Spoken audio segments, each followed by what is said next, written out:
Art and design might feel like everything to you, but has it ever been a matter of life and death? This week, we're joined by Kelly Korzun, an individual for whom creativity has truly been a lifeline. Kelly is not only an acclaimed artist and the visionary behind Metal and Dust, a vibrant art space that champions the voices of artists worldwide, she's also deeply invested in the non-profit sector and passionate about education. Her journey through the realms of creativity and her advocacy for the arts as transformative tools are nothing short of inspiring. Today, we'll take a closer look at a poignant chapter in Kelly's life where art transcended passion and became her lifeline during a critical moment in her youth. Our conversation will highlight the resilience of the human spirit and underscore the powerful role of art in healing and personal growth. We'll also explore the significance of giving back to the creative community, a mission close to my own heart through nearly 15 years at the helm of Creative Boom. Join us as we uncover the profound impact of creativity on our lives and the world around us. We're proud to have this season sponsored by NPV, the largest global platform for buying, selling and trading used photo and video kit. Find everything you need for your camera setup or make room for new gear by selling what you no longer use. With NPB, transactions are straightforward and quick, offering you instant quotes, free shipping and fast payment. It's your one-stop shop for all your camera needs.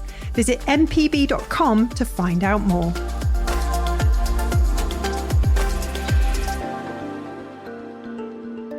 Well, art can mean a lot of things to all of us. It can be, just a wonderful source of inspiration. It can be the thing that we dedicate our careers to. It can be a comfort. It can be the thing that guides us through life. I mean, gosh, what would we do without art and design? But for some of us, it saved our lives, didn't it? Mm-hmm. And that was the case for you, Kelly. Yes, it absolutely was. It's a funny thing how something that we see in everyday life that we don't take for granted, these wonderful things that us humans create. But it's amazing how they can shape us and guide us and like penetrate the whole course of our lives. I mean, what happened to you when you were young? Because I think if we start at that point, Kelly, I think it's going to guide us through this conversation today. Yeah. You were sort of in a bad place, weren't you? So I think I will just start by telling you a little bit more about my background and how I got into the arts in the first place. So I grew up in the former Soviet Union. My dad was a professional jazz guitarist, and my mom used to be a dancer and a model, and later she became his tour manager. That's how they met back in the day.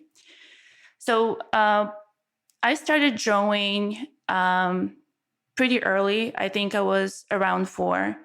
And because my dad initially went to the university to become an art educator, an art teacher, he really wanted to connect his life with that industry. He saw some potential in me. And because I was born in the hometown of Marc Chagall, I was very much inspired by his poetic style.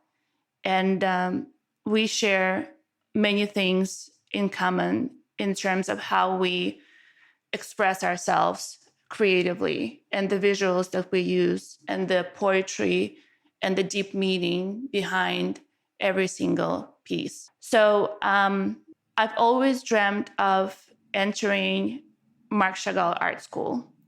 But you can only do that at the age of 9. So from the age of 7 till the age of 9, I started attending art classes so that I can start prepping for my entry exams at Marc Chagall Art School. And I remember that art studio that I was attending as a kid, it was located inside the art museum on the second floor. And I'm not religious. My family is not religious as well. So I didn't spend any time growing up going to, let's say, churches or praying or doing anything like that. I didn't have those meditative moments where I can go deeply inward and find some sort of inner peace. So I think that going to museums where I had this very nurturing and creative environment gave me a similar feeling. So to a certain extent, art became my religion and museums became my churches. So even right now, I go to museums every single week. It doesn't matter if there's anything new on view that I haven't seen before. It's just a necessity for me because this is the way for me to find inner peace and to reconnect with a very important part of my childhood. And as someone who's been a nomad for so many years, and I've been away from my family for decades, and I haven't seen my parents in many years for obvious political reasons and everything that's going on right now with the war and other things in my home country. I think regardless of the place I go to, there will always be museums. So everywhere I go, I can feel at home. So after I did those 2-year long classes, I entered Marc Chagall Art School, and I loved it a lot. It still like remains one of the happiest days of my life because it was like a movie for me. I was just running so fast to see if I made it. And I remember that I was entering the school with my best friend, and we were dreaming of being in the same group together so that we can, continue seeing each other a lot, even when we would be studying there. And then I saw my name and I was absolutely blown away. So I studied there for 5 years and I was doing pretty well, but I would still say that a huge part of my experience there was just being surrounded by amazing art teachers. People who were not making a lot of money, obviously, but they would invest so much time and so much of their passion. And I remember that, first of all, I fell in love with the art history as a subject. And I remember when I was studying at my regular school, even though I was an A student, I never cared that much about history as a subject, because to me it was just numbers and memorizing events that happened in the past with no specific connection to real life or the way I felt about my life. And I just didn't connect to history on a spiritual level. But when I learned about art history, I was blown away by how incredibly interesting it can be taught. And my art history teacher was so hard on all of the students, but by the end of the course, we would be able to tell you so much about every single piece of art and the facts that she knew about all those pieces were not something that you can even read anywhere. I think it just came from her genuine obsession with the subject, and she injected that curiosity in us as well. So I first fell in love with art history, and then I had two amazing art teachers. There were a couple, husband and wife, and they would choose a few students that they found promising, someone that they really saw potential in, and they would invite us to their house on the weekend just to draw more, to paint more. And I think that I still cherish those memories so much, because it would be like a beautiful cold winter day. And like the three of us would just go to that house and we would drink hot tea with lemon and we would chat and draw and paint. But I remember that even though I was nurtured and mentored by those amazing people, they didn't have much. And every time I would come to their house, which was still a very beautiful and nice and neat and clean house, but I could understand that they were still struggling financially a lot. And it got me thinking that this is probably not something that I would want for myself. I really like drawing, I like painting, and I don't see myself doing anything else in this life. But I really don't want it to affect my life in that way.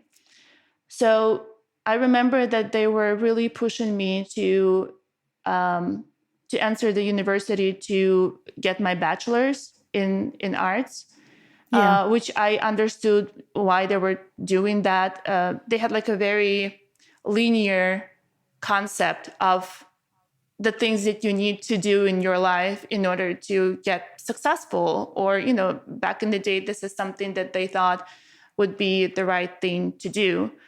But back in the day, web design was on the rise. And I decided that since I like math, I like English, maybe it's something I need to look more into, because this is the future. It pays more money. It's the future, and well, back then, I mean, what were we talking? What year would that have been?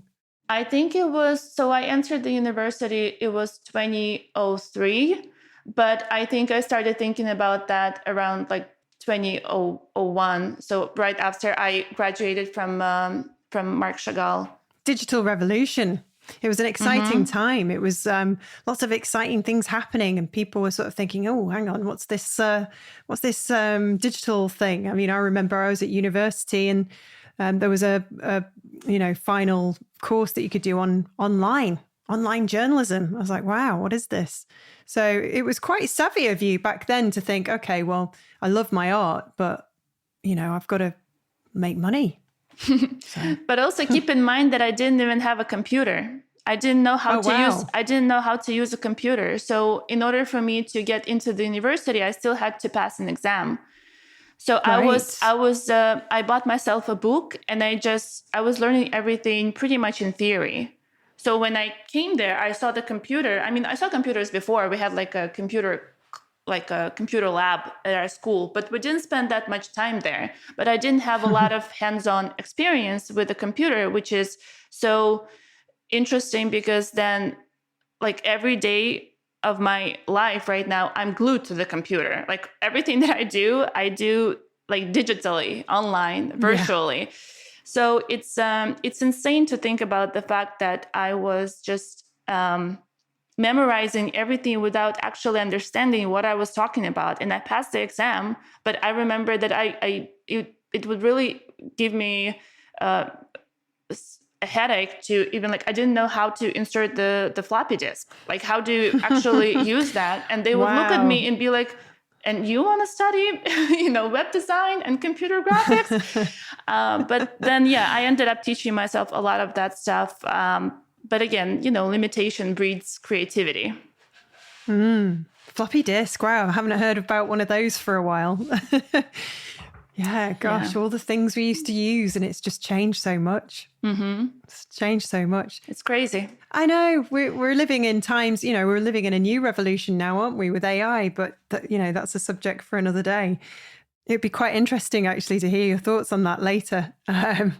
Because I feel like you're somebody that's quite adept to picking up on what's next and, changing with the times, seeing what opportunities are out there. And so what happened then when you finished the web design course? Did you sort of go and have a really good, stretch at working and earning money? What happened next? So what I did was, because I also liked math, and back in the day, I decided not to choose between my left brain and my right brain. I decided to get my bachelor's degree in math. But we were given a choice to choose a direction we want to go. So some of the students would choose, let's say, computer programming and engineering if they really wanted to become software developers. But I really wanted to be able to build websites, and I chose web design and computer graphics. So for me, it was a lot of math, but also studying design software, things like Flash. Can you believe me even like saying Flash. those things out loud? Flash, Photoshop. I don't even think that maybe there was an Illustrator back then, but at least there was a Photoshop. Maybe Illustrator came a little bit later, and like, vector graphics. It's something that we obviously use that much right now, but back in the day, it was pretty much all bitmap. So it's unless you worked in print, not in like a digital space. So you're taking us on a trip down memory lane here, Kelly. Well, because I'm a dinosaur, and I'm 30. I'm 38. So I think that it was a very interesting time in history, I guess, when I started doing all that. We were just at the very beginning of understanding what internet actually is. What is a website? Like, what you can do with all that stuff. Like, if I download something on my computer, does it mean that other people cannot download that stuff? Like, am I taking that thing out of some sort of resource pool where there's not going to be enough like megabytes left or something like that? I remember we would genuinely ask ourselves those questions, because back in the day we couldn't even understand what this thing is, where it's going to lead us, how are we going to practically be using that for what things, what purposes. So it was very interesting to be doing this thing, be it design or art, at the very beginning of what we're so accustomed to right now as a society.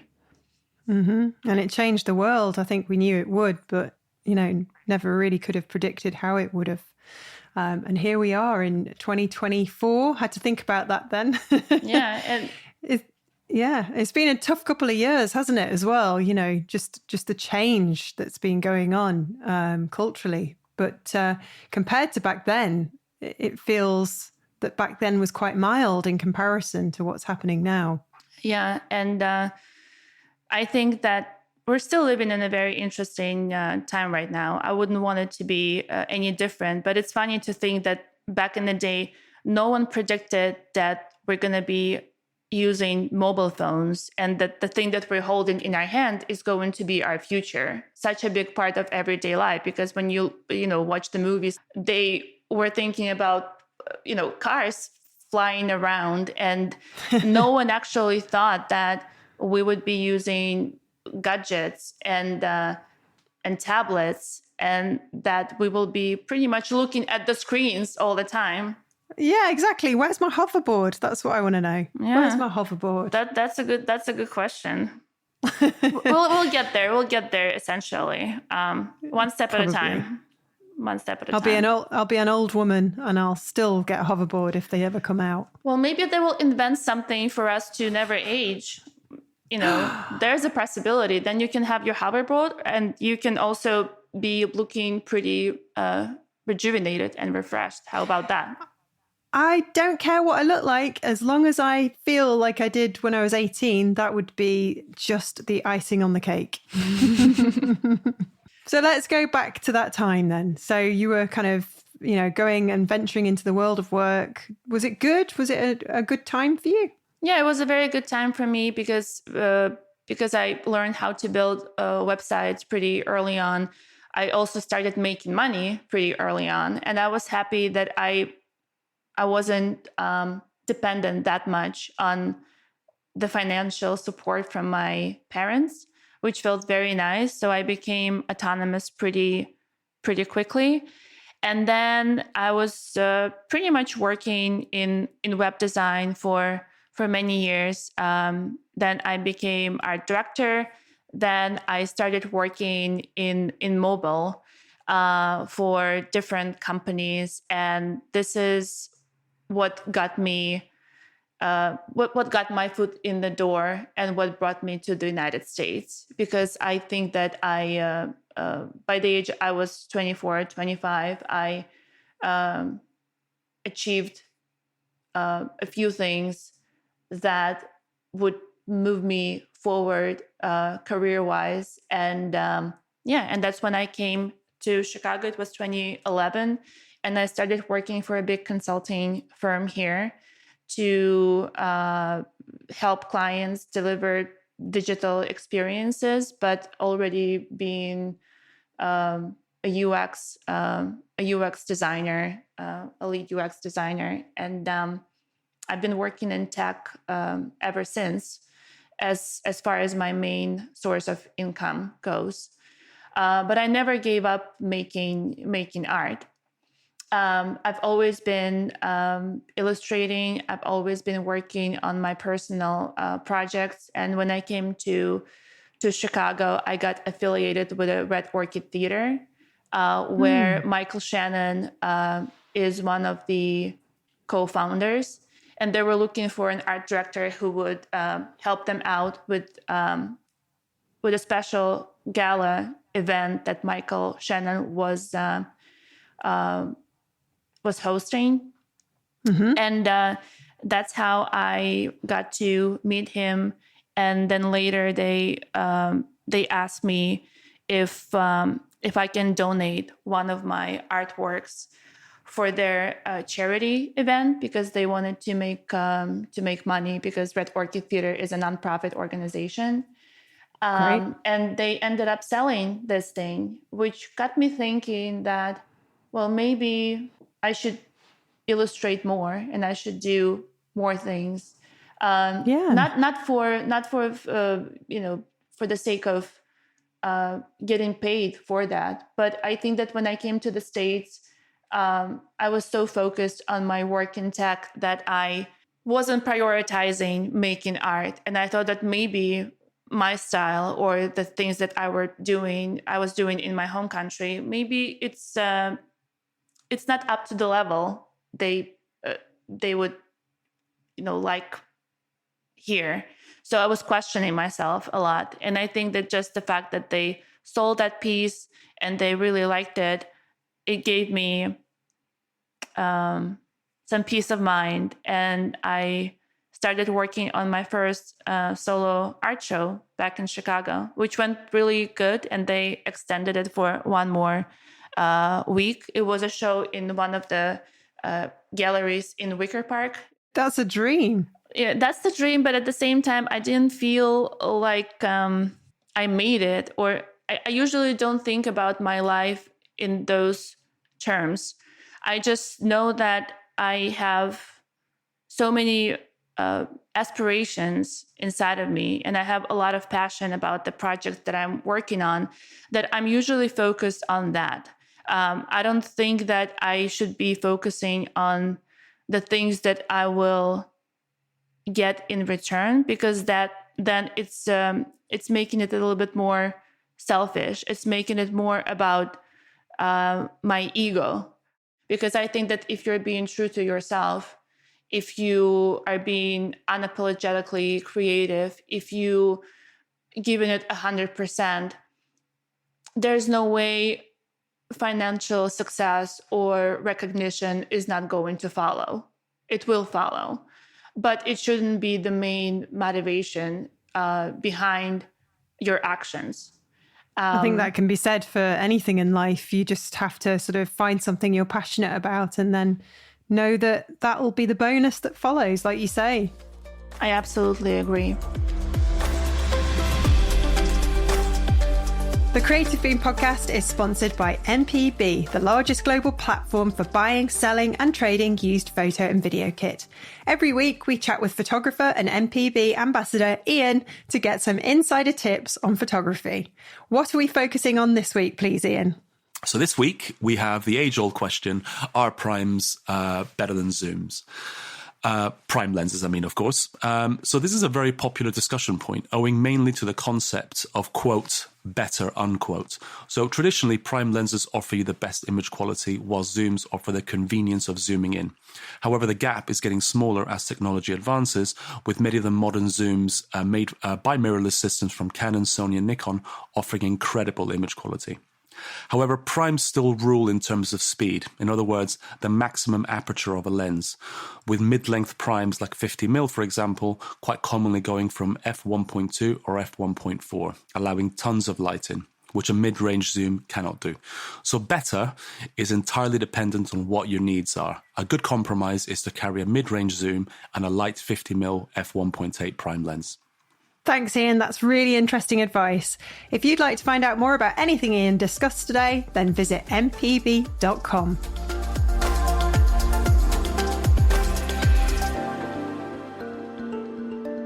So to get to the point that you started with, how art saved my life, because I already expanded a little bit on my artistic journey and how I came to the States.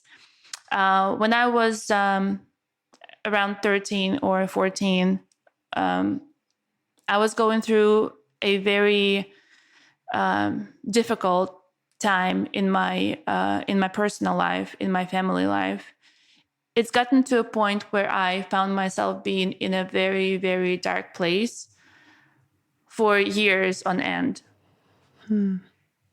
At one point, I just thought that I just can't take it anymore. And it wasn't a spontaneous decision. It wasn't a spontaneous thought. It was a pretty thought out and calculated decision, because I planned it out, and I was absolutely ready to remove myself from this equation. And looking back at the situation I've been dealing with, looking back at what I thought in those moments, I don't think that I would have done it any other way. I still feel like I was so trapped in the situation I've been through. Then if I put myself in that space 20-something years ago, I would have probably still considered doing the same thing, because I just didn't know any other way to deal with the situation I've been in. And I remember that night very, very vividly, because I really wanted to kind of have like this last conversation with myself. And I remember that I started thinking about the things that I would probably miss about not having. And I thought that, I wasn't considering how much pain my parents are going to be dealing with, or how much my friends are going to miss me.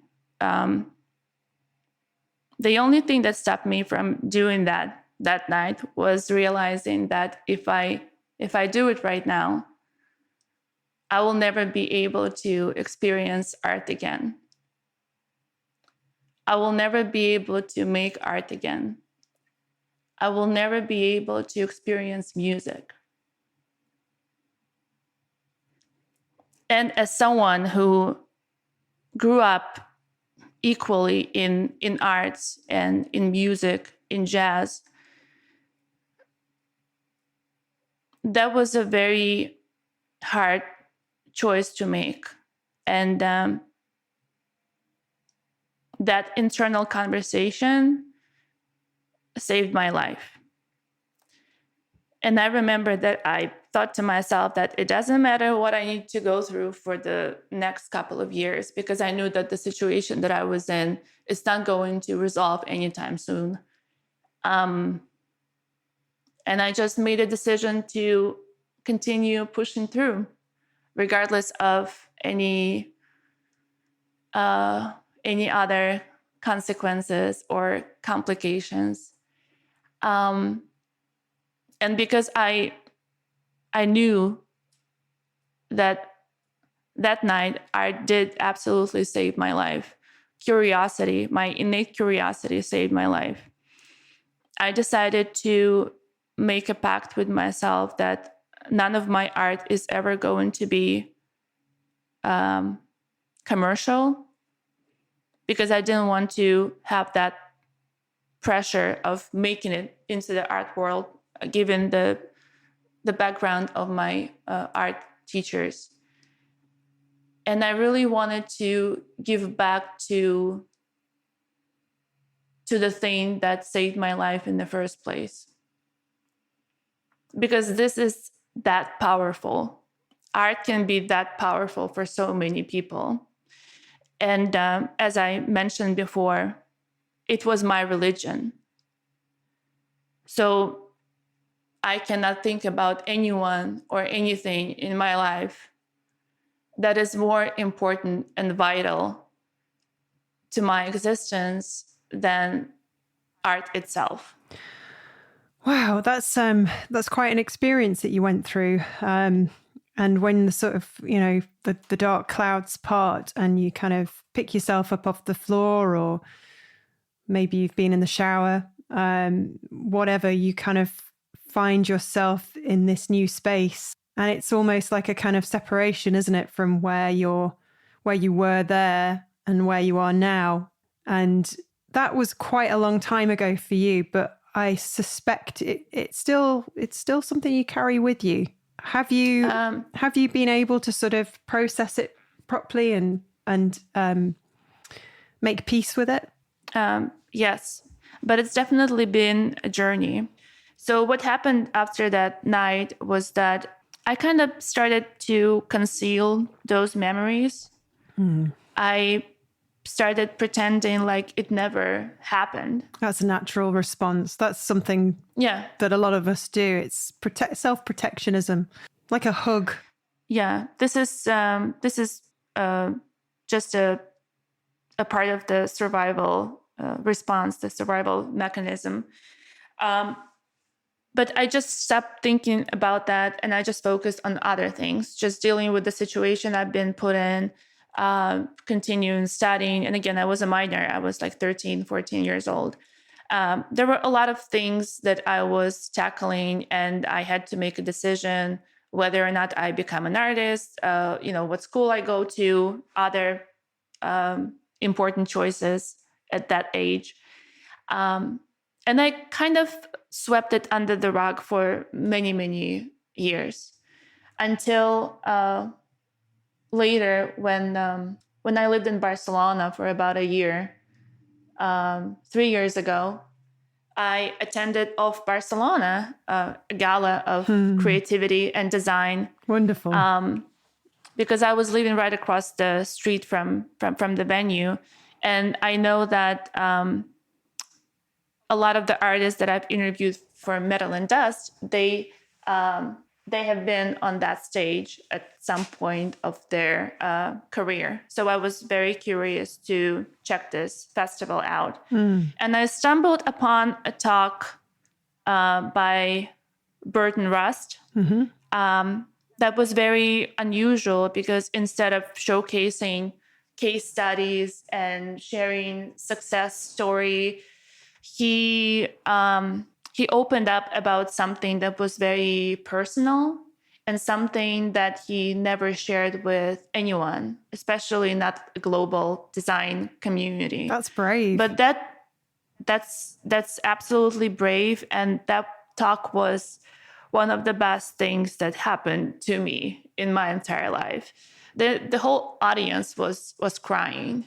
Everyone was so emotional. But one of the greatest things about Off as a festival is that the audience doesn't know what the talk is going to be about. Oh, that's good. And as a speaker, not only you're not being recorded, so you know that you are operating within a very intimate space that no one is going to invade. You don't need to be too self-conscious about the way you look or the way you present on stage. But also the organizers, they don't know what your talk is going to be about. They just give you a freedom to craft your narrative the way you want it to be crafted. Right.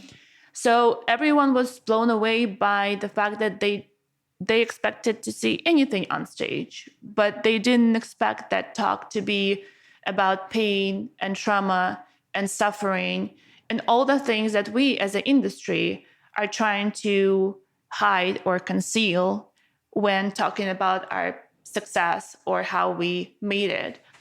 And when I was kind of like wiping my tears, I thought to myself that, well, if I ever get to perform on stage and share my experience with the audience, it's better be here.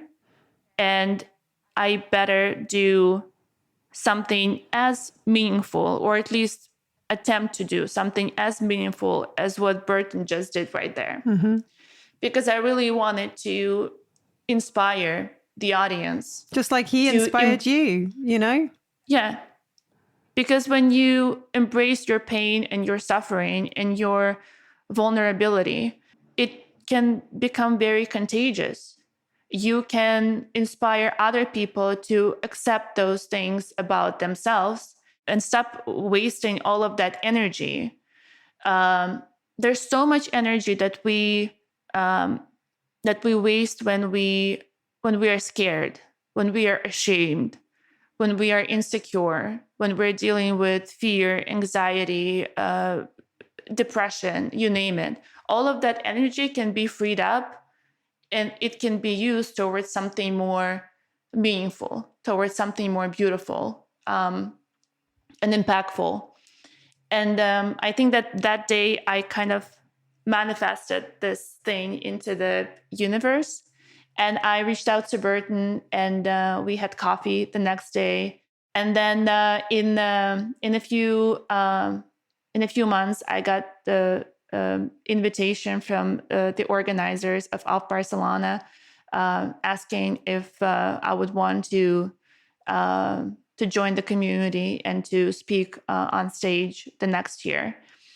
So ever since that happened, I was having those conversations with Burton, saying that, you know, if he has any advice or if he can share some of his experiences with me. And he's been a great mentor to me. And he warned me that, listen, once you do that thing on stage, it's going to linger. Like, don't expect it to be over right there. You will still need time and space in your life to process those emotions, because this is a huge baggage.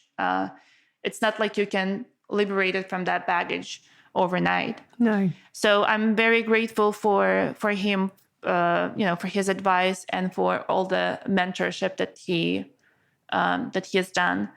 I also really wanted to use this platform and this opportunity to just thank everyone in the audience who was there with me on that very, very special day. So guys, if you were there in the audience, if you're listening right now, I just wanted to let you know that you ended up being there with me in the same physical space on one of the most important and terrifying days of my entire life. So whether you came there on purpose or you stumbled upon this talk by a complete accident, I'm really grateful for you being there with me and sharing that moment. How did you feel after sort of doing that in front of all those people? It was a very, very difficult day overall. First of all, I was having a lot of technical issues with my presentations. Oh gosh! With my presentation, some of the animations were not playing. The video at the very end, that was an integral part of my punchline, didn't play right away. So all of that made this experience even more difficult for me. But I kept going. I kept a straight face. I knew that the most important part that I need to deliver is going to be at the very end of this talk. And I just disregarded all of those technical difficulties because I knew why I was there. After I was done, I felt absolutely devastated and empty inside. I felt like I absolutely died on that stage that day. And then I was born again. Was it kind of like the first time you'd ever really kind of addressed it full on since 25 years ago? Yes. No one knew about that. Not even my husband. We've been together for 14 years. No one knew about that. No my one. Goodness me. Was it because did you feel ashamed, or was it just part, did moving to America kind of help you draw a line in the sand and you're like, that's the past, we'll keep that over there in Europe? I don't think that I felt ashamed about this experience. I just think that my memory, like my brain, just shut down those memories to an extent where I almost felt like it never happened to me. I wasn't thinking about this thing for many years. It was just being there in a very dormant state until I stumbled upon this talk by Burton. That got me thinking that, oh my God, I actually have something similar that I can share. And we were not, our talks were not addressing the same experience, but it was very similar in the way of what kind of impact it had on our life. And the depth that I wanted my talk to have was definitely inspired by Burton's talk that day. So I felt devastated because it didn't turn out exactly the way I hoped it would turn out because of the technical difficulties. And also, unfortunately, right after my talk, I was scheduled to be interviewed downstairs by a journalist from one of the media publications. And I just had to rush downstairs to be on time. But I saw a line of people waiting for me to talk to me. And I'm probably gonna regret, till the day I die, that I didn't push this interview a few hours later. I didn't allow myself to process this revelation. I didn't allow myself to heal even a little bit after I dropped that bomb. But all of those people, they reached out to me in direct messages later. And I know how much my talk meant to them, because even till this day, they continue reaching out to me every now and then, saying that the story that I shared helped them to keep moving forward and just pushing through some of the difficulties in their own lives. Isn't it weird how like so many of us suffer alone and we think that what we've been through is unique? And when somebody like you gets up on a stage and shares your kind of journey, your story, there's something that kind of, just like it happened to you, there's something that just clicks and you think, gosh, this is actually quite a universal thing. Other people have gone through similar experiences. It's just comforting more than anything. Yeah, and those are the talks that I enjoy attending and watching and listening to when I'm at the festival as well, is that, I don't blame people for sharing their case studies and talking about their clients and projects and all the amazing things they've done.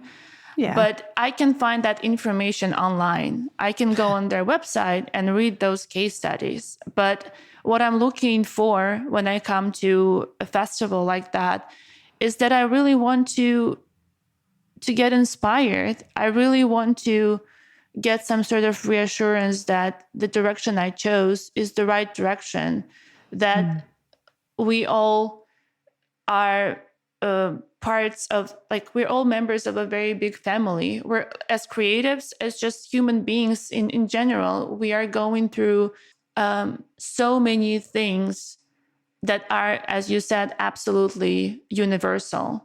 Suffering is universal. Experiencing pain is universal. We can be different in so many different ways, in the ways we look, in the ways we think, in the ways we express ourselves. But suffering and And experiencing pain is something that we all have in common. And we should never forget about this thing. We shouldn't hide it either. We shouldn't suffer alone. Just having a conversation with somebody else and sharing similar experiences can be can be life-changing. It really can. But also until the point where we normalize pain in our lives, nothing is going to change. People will still think that they're not enough, that the experiences that they're going through, they're so unique to the point that it makes them feel very isolated. But it's not true. We're all going through those things. And I think that it's one of the most beautiful things that happened to me ever since I made this revelation on stage, is that I get now to talk to people and feel absolutely free and liberated about sharing those experiences, because I don't feel like I need to hide this thing anymore. I have so much energy that I can share with everyone around me and be like, listen, what you're going through right now, I understand that. Because when I was younger, I was going through this and that. And I'm grateful for those experiences because they shaped me. They turned me into the person I am today. They gave me tools for survival. And now I get to do things that I like doing. And I wouldn't have that drive if I, at one point, was not deprived of the privilege of being able to make art and to express myself creatively in the first place. So now when I talk to people, one of the most common responses that I keep getting from them is that, oh my God, I was not in a good space before I started talking to you. But once I talked to you, you made me feel so good about myself that now I feel I can conquer the world. Oh, yeah. It's powerful being able to share stories. I suppose you could link it back to art as well, of all the beautiful paintings and sculptures. There is always probably some pain and suffering behind them, a lesson learned. You have certainly learnt from that experience and realised that it has made you who you are. You're a warrior, as are all of us. We survive. We pick ourselves up from the floor. We carry on. We have our dark moments. That is not something to be ashamed of, or think that, you're the only person in the world that's going through that. I know a lot of people went through it during the last kind of few difficult years. I know I've had my brushes myself, especially in my teenage years, because I was going through a lot. But it's who we are, and it's nothing to sort of disregard. But sometimes it takes a long time to get to that realization that, oh, these are things that I should not hide away. These are things that have made me have the strength that I have the compassion I have, the empathy for other people, the kindness. I'm very lucky that I've been able to turn all of that darkness into something positive and meaningful. And I feel very lucky personally to have gone through what I've gone through. So I can only imagine that's where you are right now. And that's the place you're at. Yeah, I absolutely agree. Because without darkness, there will be no light. Without pain, there will be no compassion. How can you be empathetic towards others if you don't know what it's like to suffer? So I think that this is, if anything, this is a gift. This is a superpower, to be able to connect to people on such a deep human level, and to at least try to make this world a better place, regardless of how pretentious it might sound. Because, everyone now is trying to make this world a better place, but people have different agenda. I think that's been always the case, sadly. Always, yeah. But the universe is a sort of mighty, endless thing that hangs around us. And it often feels like it's trying to tell us something, doesn't it? We go through Always. moments. Yeah.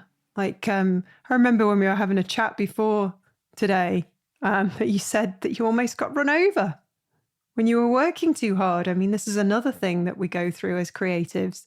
We can really lose ourselves in our work, and become, almost, lose the balance that we really need to be able to function as healthy humans. And, you said that you almost got run over. And it was a moment for you in life where you thought, whoa, strange how these things happen. Yeah. And all of the things that I do right now with Metal and Dust, or supporting nonprofits, or doing work in the community, being an educator, all of that would not have been possible had I not overcome the things I just shared. It just wouldn't be possible. So how can I be shameful about those experiences? How can I be angry or frustrated about them if they gave me everything I ever dreamt of in my life? So if anything, I'm being very appreciative every single day. And I know that the things that I try to do right now, it's the main goal for all those things is still to give back to the art community, to give back to the art as an art form, to support other artists, to continue making art, to continue praising art, recognizing art, supporting art, and doing everything I can in my power to help people see how incredible it is to be able to express themselves creatively, and how therapeutic it can be, and how powerful and big it can be. Because as you said, it did save my life. It's that big, it's that powerful, it's that important. And I'm pretty sure there are many, many other people out there who can relate to that, who also would prioritize art more than anything else in their life. I know that for a fact. I have friends like that. And this is the thing that we share in common. So I absolutely am sure that there are so many of us. But if we find strength in us and the drive to share those experiences with others, I think we will show an example of someone not being afraid to go that far and that deep in order to inspire more people to be more creative and also to be to normalize suffering and pain, because this is a very important part of our process as creatives, and it's a very important part of who we are. So there's no need to conceal it. You can always make it your best friend, and you can come to terms with that pain and that suffering and turn it into something very beautiful and meaningful, essentially. And when you put it like that, Kelly, in the age of AI, how could you possibly have something artificial replicate that suffering and interpret that to what we see as a kind of our defining meaning, Yeah, I absolutely agree with you. Everything is a tool. Yes. And AI is also a tool, and it can be a very beautiful tool and a very productive tool, but it can also be an absolutely useless tool. So in the use case that you just shared, when we want to create meaningful art that is going to touch people's souls, I think it's absolutely meaningless, because there's no human being behind that piece of art or behind that visual that was able to transcend their experiences and their emotions to reach to other person's soul on the other side of that, artwork. But if we're talking, let's say, about film industry and all the time that we used to spend to create storyboards and a lot of very meticulous and time-consuming work that now get to be optimized, I think that it can be something that we might stick with in the long run, because it saves time, it saves money. So we're still learning about AI. I think that it's really hard to label it as something good or bad, but it's been around for only a few years. So we still need to see if it's capable or not of all the things that it says it's capable of. So I'm being very neutral when it comes to Same. just thinking about AI. I don't think that it's going to steal a lot of jobs. I don't think that yeah, there's going to be some changes in the industry. But listen, like back in the day when I worked for a museum magazine in New York as one of the editors, before I started, getting more serious about what I do with metal and dust, I used to transcribe all the copy manually. It would just take me days and hours because English is also not my first language, and oftentimes we would interview people from Europe with all sorts of accents, and I would still need to get this job done absolutely in an absolute manual way. But now I just get to pay membership and transcribe a lot of the stuff that I need to transcribe with such ease. This is incredible. It saves so much time. So I cannot blame AI in that regard. But I do understand why people have concerns, because we're always scared of the things that we cannot yet comprehend. Exactly. So until we actually know more about AI and what it's capable of, there is no need for us to be scared of anything, because we're still learning about this entity. And once we have enough data, once we have enough context, then we can make certain assumptions and conclusions. But right now, I'm in a very neutral space where I'm just being curious about where it can take us and what potential consequences we might be dealing with in the future. But by nature, I'm not a very anxious person. So I don't wake up being worried about things until they actually happen. My motto would always be, okay, let's wait till we actually have a problem and then we can address that. But before it actually happens, I wouldn't be wasting my energy and my time just to worry about things that I have no control over, because it's not going to be productive, and I would rather use that energy to create something that I want to create instead of just worrying about things that are absolutely out of my control. Exactly. I agree. I'm very much on the similar kind of stance. So where do you find yourself now, Kelly, after everything that you've been through? We're in 2024, interesting times happening in the world. How do you feel at the ripe old age of 38? What's your thinking currently? I feel amazing. I'm at a very good place of my life right now. Of course, as anyone, I'm dealing with certain problems on a daily basis. I'm a human being. I'm an adult. I have certain responsibilities, and being an adult is not an easy thing, as you as you know. But at the same time, I feel very confident in the path that I've chosen. And I know that last year was very difficult for me because I was still dealing with so much stuff after I spoke on stage and shared my story of Barcelona.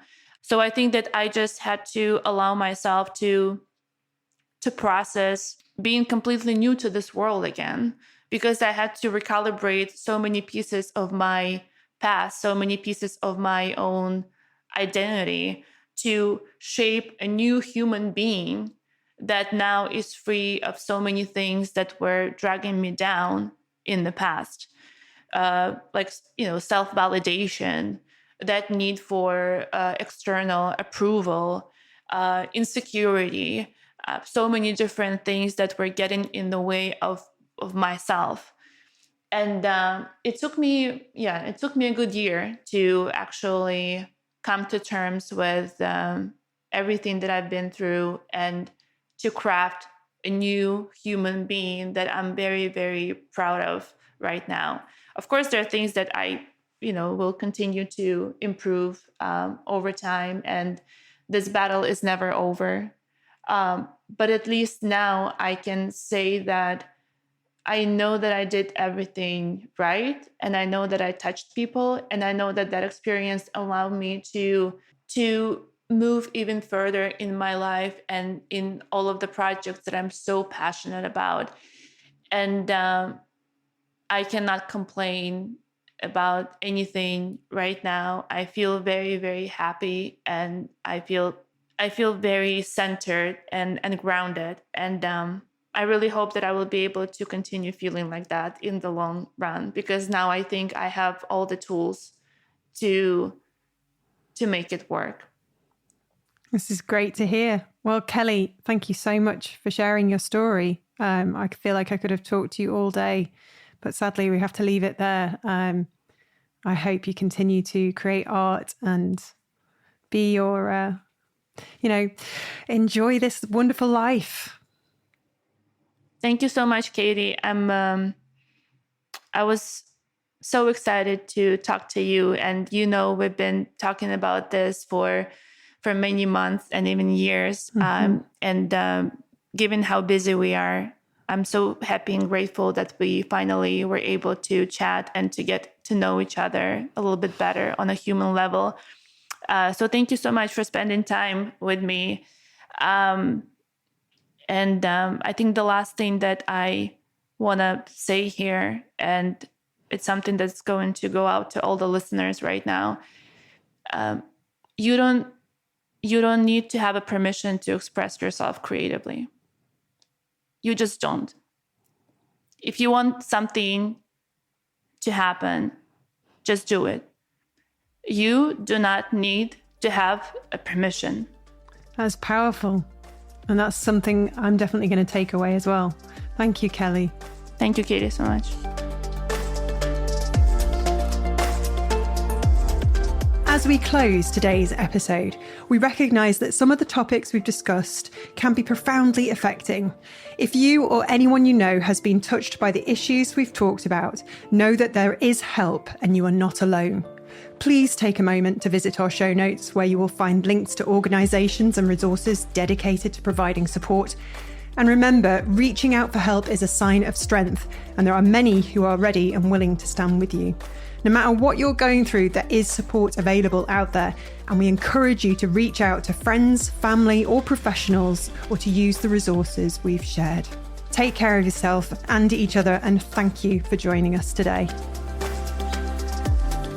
That just leaves me to thank our sponsor, MPB, the largest global platform for buying, selling, and trading used photo and video kit. Whether you're in search of the perfect piece of equipment or looking to rehome your gear, MPB is the place for all your camera and video needs. Dive into their extensive selection at mpb.com. See you next week.